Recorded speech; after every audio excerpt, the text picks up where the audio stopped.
Hi student, कैसे हो। आज हमारा ज्योग्राफी का पहला टॉपिक स्टार्ट होगा, जिस टॉपिक का नाम है ब्रह्मांड की उत्पत्ति। यहाँ हम समझेंगे ओरिजिन ऑफ कॉस्मोस, कैसे ब्रह्मांड बना है और इससे संबंधित कौन कौन सी थ्योरी हैं।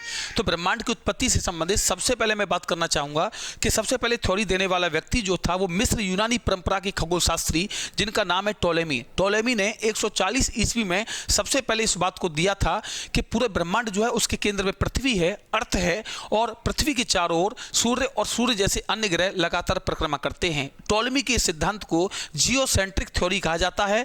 140 ईस्वी में दिया गया। इस सिद्धांत को पूरे विश्व ने माना। एक लंबे समय तक ये सिद्धांत टोलेमी का चलता रहा, लेकिन 1543 ईस्वी में आपने नाम सुना होगा निकोलस कोपरनिकस, जो कि पोलैंड के खगोल शास्त्री थे। उन्होंने एक आधुनिक तरीके से पूरे ब्रह्मांड के बारे में बताया और उन्होंने सबसे पहले ये बताया था कि ब्रह्मांड के केंद्र में पृथ्वी नहीं है बल्कि सूर्य है, और इनके इस सिद्धांत को कहा गया हेलियोसेंट्रिक थ्योरी। पोलैंड के खगोल शास्त्री कोपरनिकस के मुताबिक माना गया कि ब्रह्मांड के केंद्र में सूर्य है और सूर्य के चारों तरफ पृथ्वी जैसे अन्य ग्रह और अन्य पिंड परिक्रमा कर रहे हैं। 1543 में पोलैंड के खगोल शास्त्री ने इस थ्योरी को दिया था।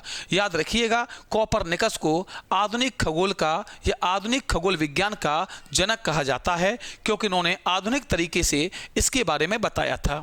आगे मैं बात करना चाहूँगा। आगे की बात यह है कि ब्रह्मांड की उत्पत्ति से सबसे ज़्यादा जो सिद्धांत माना गया है वो बिग बैंग सिद्धांत है। बिग बैंग सिद्धांत को महाविस्फोट सिद्धांत भी कहते हैं, और बिग बैंग सिद्धांत को देने वाला व्यक्ति सबसे पहले, याद रखिएगा, बेल्जियम के रहने वाले जॉर्ज लेमेंटियर थे। बेल्जियम के रहने वाले जॉर्ज लेमेंटियर खगोल शास्त्री, जिन्होंने वर्ष 1964 में सबसे पहले इस सिद्धांत को दिया। इन्होंने कहा था कि पूरा ब्रह्मांड जो था पहले गोल आकार में था, एक गोल रूप में था, और इस ब्रह्मांड का घनत्व और टेम्परेचर बहुत अधिक थे, यानी कि कोई लिमिट नहीं थी, और इस लिमिट के कारण इसका आयतन बहुत कम था, इस कारण इसमें विस्फोट हुआ। याद रखिएगा, लेकिन बिग बैंग थ्योरी को सबसे पहले देने वाला व्यक्ति तो जॉर्ज लेमेंटियर थे, लेकिन उस बिग बैंग सिद्धांत को अच्छे तरीके से विस्तार रूप से समझाने वाले जो पहले व्यक्ति थे वो व्यक्ति माने जाते हैं वेगनर।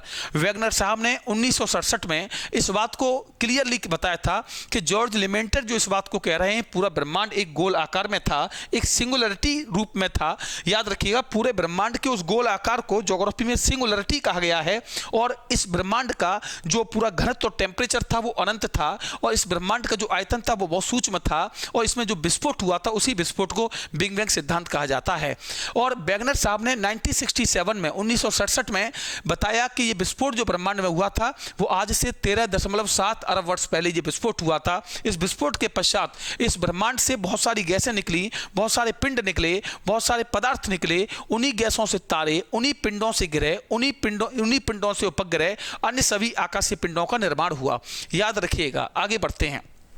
जब इस ब्रह्मांड में विस्फोट हो गया तो विस्फोट के पश्चात सभी तरीके के पिंडों का निर्माण हो गया, और निर्माण के बाद आप याद रखें कि निर्माण के बाद जो चीज़ें बची थीं वो चीज़ें आज भी लगातार ये माना जाता है कि विस्तार कर रही हैं ब्रह्मांड का। मैं अभी आगे आपको बताऊंगा कि आज भी लगातार ब्रह्मांड का विस्तार हो रहा है। तो बिग बैंग सिद्धांत कुछ और नहीं था, मैं आपको बता देता हूँ। पूरा ब्रह्मांड पहले एक गोल आकार में था, इसका घनत्व और टेम्परेचर बहुत अधिक थे, इसका आयतन बहुत कम था।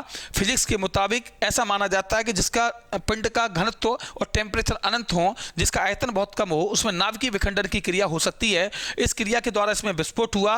विस्फोट के बाद गैसें निकली, और गैसों के बाद ये तारे, अन्य पिंड, सभी ग्रह, सभी उपग्रह, ये सब बनते गए। माना यह जाता है एडविन हब्बल, जो कि बहुत बड़े एक खगोल शास्त्री हैं, उन्होंने दूरबीन की सहायता से इस बात का पता किया था कि आज भी लगातार ब्रह्मांड विस्तार कर रहा है। एडविन हब्बल के मुताबिक ये माना जाता है कि ब्रह्मांड से आज भी ऊर्जा निकल रही है, और वो ऊर्जा आज भी ब्रह्मांड को आगे की ओर बढ़ा रही है। एडविन हब्बल के मुताबिक जो ब्रह्मांड का विस्तार वाला सिद्धांत दिया है, एडविन हब्बल ने यह बताया है कि आज भी दो आकाशगंगा या दो गैलेक्सीज या दो आकाशगंगाओं के बीच की दूरी लगातार बढ़ रही है। इस बीच की दूरी बढ़ने के कारण यह माना जा सकता है ब्रह्मांड अपना विस्तार कर रहा है। देखिए, मैं आपको एक डायग्राम दिखा देता हूं जिसके थ्रू आप बहुत अच्छे से क्लियर समझ पाएंगे। आइए उस डायग्राम की बात कर लें हम, किस तरीके से वो फैलाव आकाशगंगा का या ब्रह्मांड का फैलाव हो रहा है। देखिए, ये डायग्राम आप देख पा रहे होंगे। इस डायग्राम को हम थोड़ा जूम कर लेते हैं, देखिएगा आप ध्यान से। एडविन हब्बल के मुताबिक ये माना गया कि इस तरीके से ये पूरा की पूरा डायग्राम आप जो देख पा रहे हैं ये पूरा बिग बैंग था। इसके बाद इस तरीके से फैला, इस तरीके से फैला, फिर धीरे धीरे और ऊपर फैला। ये वर्तमान कंडीशन है, यहाँ तक ये वर्तमान कंडीशन है और ये माना जा रहा है कि आज भी ये ऊपर की ओर फैलेगा, यानी ब्रह्मांड अभी भी विस्तारित है। और इसका विस्तार होने का रीजन है कि बिग बैंग जो पॉइंट था, जो बिग बैंग वाली जगह थी, वहां से ऊर्जा का आज भी जो है ऊर्जा निकल रही है, ऊर्जा उत्सर्जित हो रही है, जिससे लगातार ब्रह्मांड का विस्तार होता जा रहा है। आगे की ओर हम बढ़ना चाहेंगे तो याद रखिएगा, ब्रह्मांड की उत्पत्ति से, कॉस्मोस की उत्पत्ति से सबसे ज्यादा जो वैलिड थ्योरी मानी गई है वो बिग बैंग थ्योरी मानी गई है। इसी विस्फोट के बाद हमारे आकाश गंगाओं का निर्माण हुआ। आपने पढ़ी होंगी गैलेक्सीज। आकाश गंगाओं का जो निर्माण हुआ है वो विस्फोट के पश्चात हुआ है। ब्रह्मांड में विस्फोट के पश्चात आकाश गंगा क्या होती हैं ये समझें। आकाश गंगा की परिभाषा सबसे पहले देने वाला इंस्टीट्यूट नासा था, जो अमेरिका का अंतरिक्ष एजेंसी है। नासा के मुताबिक यह माना गया है कि विशाल तारों के समूह को आकाश गंगा के नाम से जाना जाता है। नासा ने यह भी बताया कि एक आकाश गंगा में लगभग 100 अरब तारे होते हैं और अंतरिक्ष में कुल आकाश गंगाओं की संख्या जो है वो 100 अरब है। नासा के मुताबिक यह माना गया है कि लगभग आकाश गंगाओं का जो आकार होता है वो गोल होता है और सर्पलाकार होता है। सर्पलाकार मतलब स्पाइरल होता है। और यह भी नासा ने बताया कि आकाश गंगा 100 अरब आकाश गंगा जो है, मैं बता देता हूं लिखकर कि नासा के मुताबिक कुल आकाश गंगाओं की संख्या 100 अरब है या 100 अरब आकाश गंगाएं हैं। 100 अरब आकाश गंगाएं हैं और प्रत्येक आकाश गंगा में याद रखिएगा 100 अरब तारे होते हैं, यानी कि प्रत्येक आकाश गंगा में 100 अरब तारे होते हैं। नासा के मुताबिक आकाश गंगा की परिभाषा दी जाए तो क्या हो जाएगा, विशाल तारों का समूह आकाश गंगा कहलाता है। विशाल तारों का समूह आकाश गंगा कहलाता है। तो याद रखिएगा आकाश गंगा कुछ और नहीं है, तारों का समूह जो होता है वो आकाश गंगा होता है। आगे बढ़ेंगे। एक गैलेक्सी आपने सुनी होगी जिसका नाम है मंदाकिनी। मंदाकिनी जो है वो हमारी अपनी आकाश गंगा है। मंदाकिनी भी एक आकाश गंगा है बट हमारी अपनी आकाश गंगा है, याद रखिएगा। और हमारी अपनी आकाश गंगा का नाम मंदाकिनी जो है, उसी मंदाकिनी में पूरा सौर परिवार या सौर मंडल पाया जाता है। आप ज्योग्राफी में पढ़ते हैं कि पूरे सौर मंडल की अगर बात हम करें, पूरे सौर परिवार की अगर हम बात करें तो उसी सौर परिवार में हमारा पूरा के पूरा सौर मंडल है। जिस सौर मंडल में अभी दिखा देंगे, देखिए ये पूरा सूर्य है, इसके अलावा सभी उपग्रह हैं, सभी ग्रह हैं, ये सब सौर मंडल के परिवार है। सौर मंडल का जो मुखिया माना जाता है वो सूर्य माना जाता है, इसलिए इसका नाम सौर मंडल पड़ जाता है।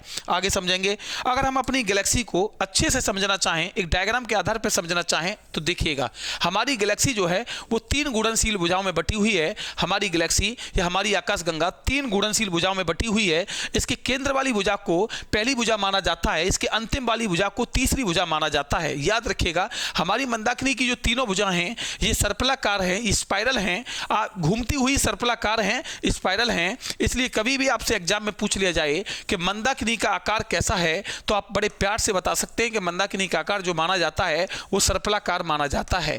यहां लिख देते हैं मंदाकिनी का आकार सर्पलाकार है। मंदाकिनी का आकार सर्पलाकार है। मंदाकिनी के केंद्र को याद रखिएगा, एग्जाम में पूछा जाता है। मंदाकिनी के केंद्र को बल्ज कहा जाता है। मंदाकिनी के केंद्र को बल्ज कहा जाता है और इसी मंदाकिनी के केंद्र अर्थात बल्ज में एक पदार्थ पाया जाता है जिसका नाम है ब्लैक होल।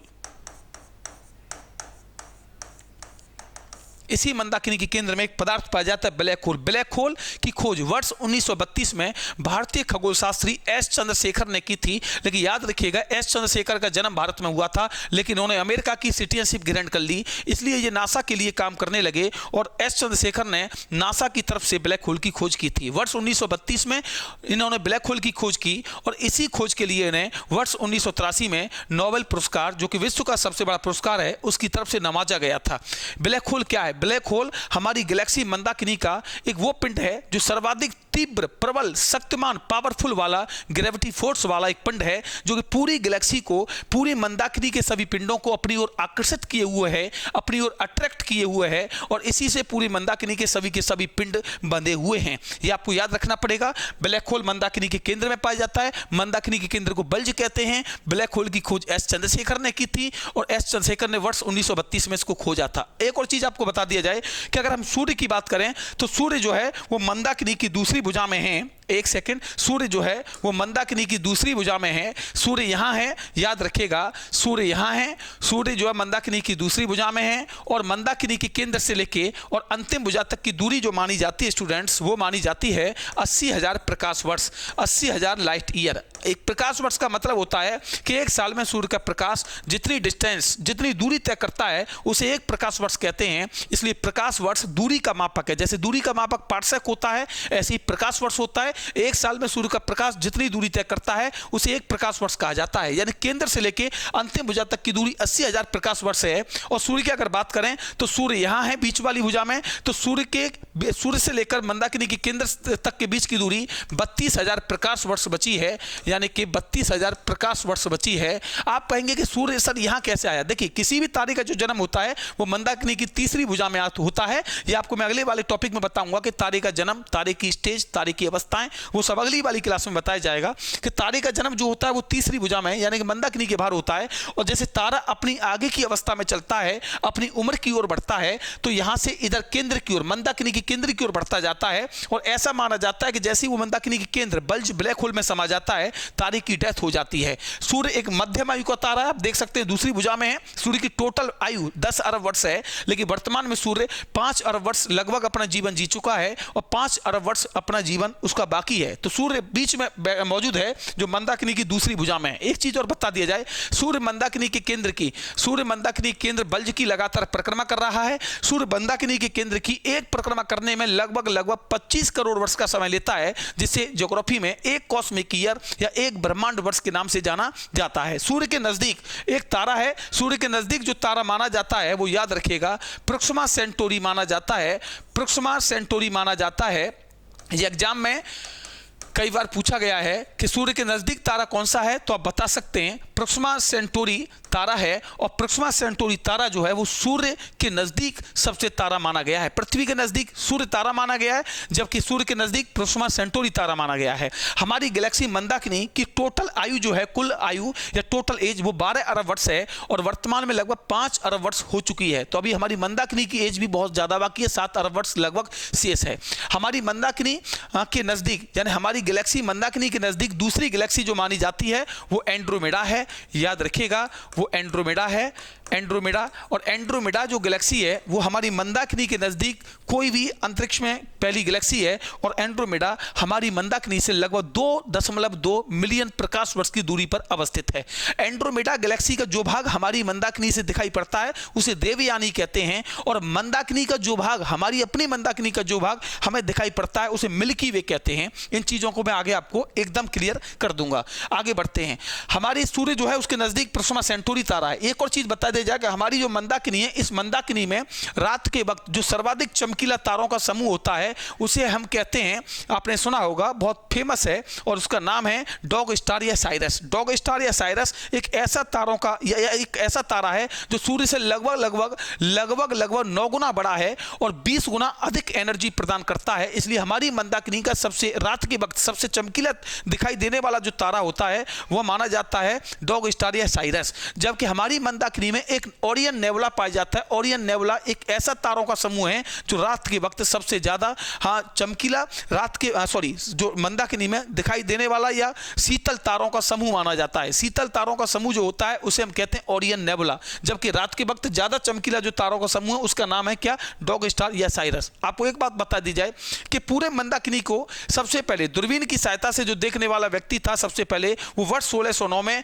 गैलीलियो था। गैलीलियो ने पहली बार इस मंदाकिनी को दूरबीन की सहायता से सबसे पहले देखा था। इसलिए कई बार एग्जाम में आ चुका है कि किस व्यक्ति ने दूरबीन की सहायता से सबसे पहले मंदाकिनी को देखा था। आगे की चीज मैं आपको बताना चाहूंगा कि हमारी जो मंदाकिनी है इसका लगातार अभी विस्तार या ब्रह्मांड का विस्तार हो रहा है। माना जाता है कि मंदाकिनी का भी विस्तार हो रहा है क्योंकि निकलने वाली ऊर्जा लगातार इसका विस्तार कर रही है।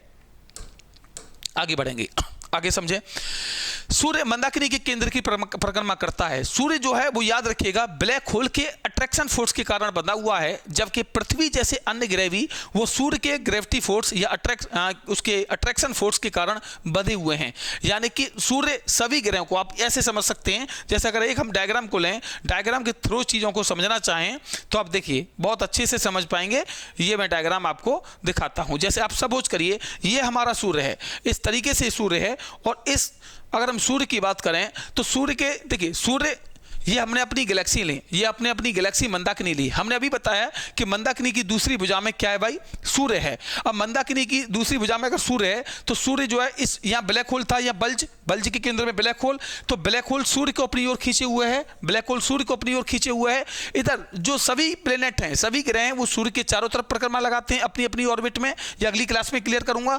वो सूर्य इनको अपनी ओर अट्रैक्ट किए हुए है, और ग्रह अपनी ओर सभी अपने उपग्रहों को अट्रैक्ट किए हुए हैं। उपग्रह सभी अन्य प्रकार के उल्का पिंड, धूमकेतु, पुच्छल तारे जो भी हैं सबको अट्रैक्ट किए हुए हैं। तो इस बात का तो साफ साफ क्लियर हो जाता है पूरा के पूरा ब्रह्मांड या पूरा के पूरा जो गैलेक्सी है वो एक दूसरे से अट्रैक्शन फोर्स के कारण बंधे हुए हैं। अगर अट्रैक्शन फोर्स नहीं होता तो कोई भी अपनी जगह स्तर या संतुलित नहीं हो पाता। आज पृथ्वी 23.5 डिग्री पर अपने आप को बनाए रखे है, तो इसमें बहुत बड़ा रीजन दो ही चीजों का, एक तो अट्रैक्शन फोर्स, एक ग्रेविटी फोर्स। यानी कि पृथ्वी का ग्रेविटी फोर्स है और सन का या सूर्य का अट्रैक्शन फोर्स है। उसके कारण पृथ्वी अपनी बैलेंस या अपनी धुरी पर अपने अक्ष पर टिकी हुई है।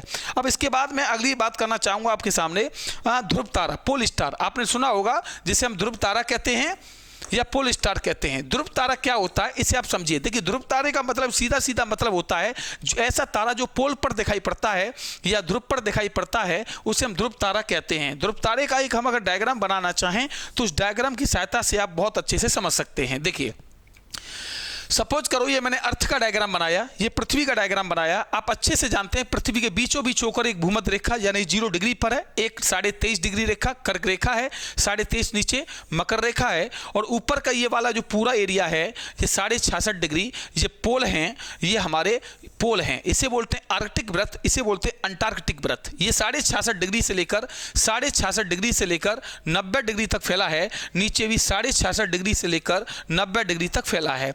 आप देखिए अगर हम पोल स्टार की बात करें या हम ध्रुव तारे की बात करें तो ऐसा माना जाता है कि ध्रुव तारा जो है वो हमारे ऊपर यानी कि नॉर्थ पोल पर, ये हमारा नॉर्थ पोल है भाई, और नीचे हमारा साउथ पोल है। ध्रुव तारे की अगर हम देखें पोल स्टार या हम ध्रुव तारे को देखें तो ध्रुव तारा जो निकलता है वो याद रखिएगा नॉर्थ पोल पर निकलता है। ऐसा माना जाता है कि अगर कोई व्यक्ति उत्तरी ध्रुव पर नॉर्थ पोल पर खड़ा हो जाए और नॉर्थ पोल की जमीन से इस प्रकार खड़ा हो कि जमीन से उसका 90 अंश का कोण बने, समकोण बने, जैसे कि मैं खड़ा हुआ हूं 90 अंश के कोण पर खड़ा हुआ हूं, ऐसे करके खड़ा हो, और अगर ठीक वह अपने ऊपर देखे, इस तरीके से देखे, और अपने ऊपर जैसे ही वो देखेगा तो उसको ठीक ऊपर अपने ऊपर 3 तारों का ग्रुप दिखाई देगा, और 3 तारों के बाद जो चौथा तारा होगा याद रखिएगा वही ध्रुव तारा है। अब आपके सवाल में दिक्कत ये होने लगी कि 3 तारे कहां से आए। ये बेसिकली 3 तारे नहीं होते, ये होते हैं 7 तारे, यानी 3 और 2 5 और 2 7। यानी दोबारा मैं समझाता हूं, कोई व्यक्ति नॉर्थ पोल पर खड़ा हो जाए, कहीं भी खड़ा हो जाए नॉर्थ पोल पर, यहां खड़ा हो, यहां खड़ा हो, यहां खड़ा हो, यहां,